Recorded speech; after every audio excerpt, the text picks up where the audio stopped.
It was a mixed year for media stocks, but 2024 could see a slew of deal making. Julia Boorstin joins us with a look at what to expect. Hi, Julia. Well, good morning, Contessa. Next year could be busy for media M&A activity as the media giants are under pressure right now from cord cutting, from a weak ad market, and competition for content subscribers and sports rights from deep-pocketed tech giants. Paramount Global CEO Bob Bakish and Warner Brothers Discovery CEO David Zaslav met in New York last week, according to sources. This after Paramount's controlling shareholder, Sherry Redstone, held talks with David Ellison's Skydance and Redbird, along with Apollo, according to sources familiar with the situation. Now, all of this comes after Paramount suffered from a 14% decline in linear TV ad revenue last quarter, and as it faces upcoming debt payments. Warner Brothers Discovery would benefit from Paramount's coveted NFL rights on CBS.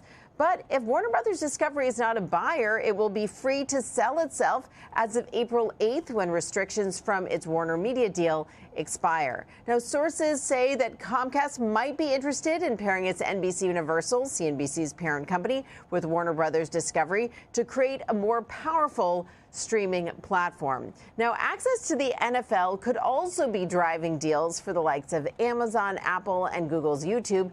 And those platforms, those tech giants, will be eyeing the NBA's next rights deal. Now, the other sports wild card in play here, ESPN, which Bob Iger said he's bringing direct to consumer. We're also watching to see if he decides to sell Disney's linear networks.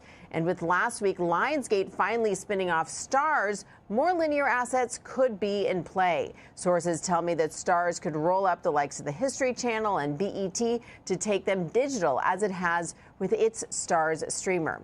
Now, the catalyst that could kick off a wave of change in the industry is what Sherry Redstone decides to do with her properties. Contessa, we got no comments from all the media giants on these talks, but they are definitely happening. Well, they don't want the prices to go up by talking about it.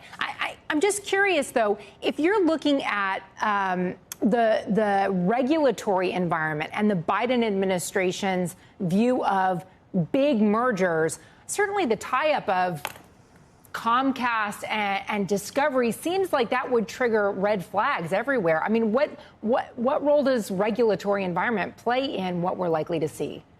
That's a really good question, Contessa. And I think there's this thought that Paramount, one reason why those assets could be in play first, or perhaps sort of easier to get a deal done, is because of the regulatory environment. Paramount is smaller, and there is so much competition in that space. So, for instance, Sherry Redstone could sell her controlling stake in National Amusements.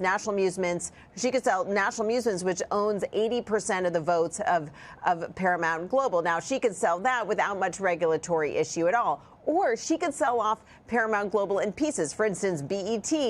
There's been a lot of interest in BET. She could sell off the studio and its library. So she could sell that off in pieces, which wouldn't have that kind of regulatory scrutiny. You're right that a mega merger between the likes of an NBC Universal and Warner Brothers Discovery, that would draw scrutiny. But of course, you have to see what happens with the regulatory landscape. And then there's also the argument that these companies face so much competition and are under so much pressure that eventually they think they'd get this kind of deal through. But in the meantime, that's why there's so much focus on these smaller deals, and also, Contessa, the potential for bundling. So we may see many more bundles between these streaming services, even if they don't officially merge.